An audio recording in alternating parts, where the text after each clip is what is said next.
நேற்று வேலூர் மீட்டிங்ல விஜய் ஒன்று சொன்னாங்க. என்ன சொன்னாங்கன்னா, என்னைய வந்து ஜெயிக்க வச்சதுக்கு அப்புறம் வந்து கண்டிப்பா நான் வந்து ஒரு ஒரு வில்லேஜ்லயும் ஒரு ஒரு கிராமத்திலயும் வந்து நான் எல்லாத்தையும் வந்து மீட் பண்ணுவேன் அப்படின்னு சொல்றாங்க.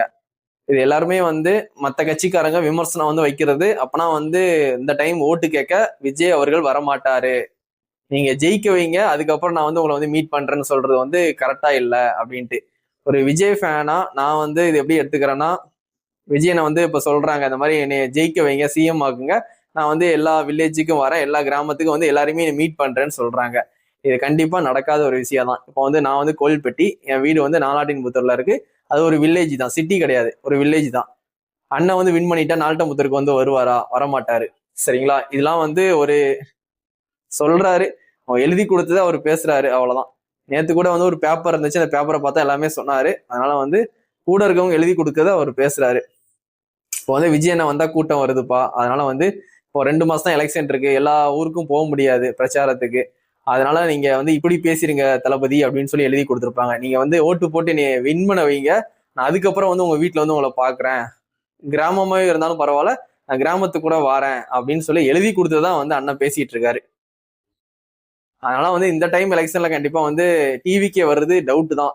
ஓட்டு நிறைய வாங்குவாங்க, அதுல எந்த சந்தேகமும் இல்லை. சரிங்களா? விஜய் ஃபேன்ஸ் நிறைய பேர் ஓட்டு போடுவாங்க. ஆனா வந்து ஓட்டு எல்லாம் வந்து டிஎம்கே ஓட்டு, ஏடிஎம்கே ஓட்டுலாம் நமக்கு வந்து ஓரளவுக்கு வந்து விழும். ஆனா வந்து ஆட்சி அமைக்க முடியாது இந்த டைம்ல.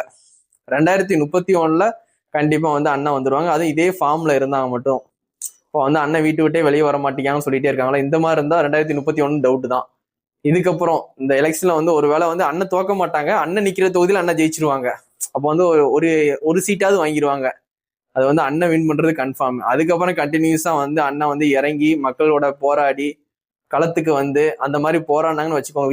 விஜயகாந்த் அண்ணன் சொல்றாங்க பாத்தீங்களா, அந்த அண்ணன் மாதிரி இறங்கி வந்து மக்களை வந்து சந்திச்சு பார்த்தாங்கன்னா 2031 கண்டிப்பா வந்து அண்ணன் சிஎம் ஆயிடலாம்.